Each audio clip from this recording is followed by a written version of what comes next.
Okay, magandang araw mga kabayan. Ang lutuin natin ngayon is fish fillet, tuna fish fillet po. Yan, yan yung Ricardo, oh, yung tuna, oh. Tuna, tapos mayroong nilamas ng itlog. Yan. Timplado na po yan ha. Lagyan ng bitsin, asin. Yan, tapos sausaw siya sa harina, tapos ilubog sa mantika. Deep fry ha, deep fry po ang pagluluto niyan. Yan, luto na po. Saglit lang po yan kasi maninipis pagkahiwa po yan. Iwain mo naman ninipis yung tuna.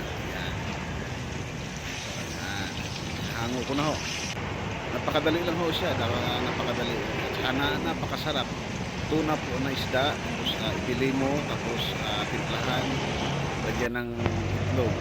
Tapos lubog sa harina. Yan na po yung finished product niya. Okay. Yan na po yung niya. Favorite po namin yan. Kasi masarap po. Masarap po na. Yan na po. Okay. Sausawan na kayo na lang yung gusto mong gano'n ng sausawan niya. Gravy ba or tuyo na may kalamansi. Okay. Luto na po. Yan po yung finished product niya. Mura lang po siya. Mura ng isda lang po siya. Mura kahit yung lang po sa kilo. Sa kalahati.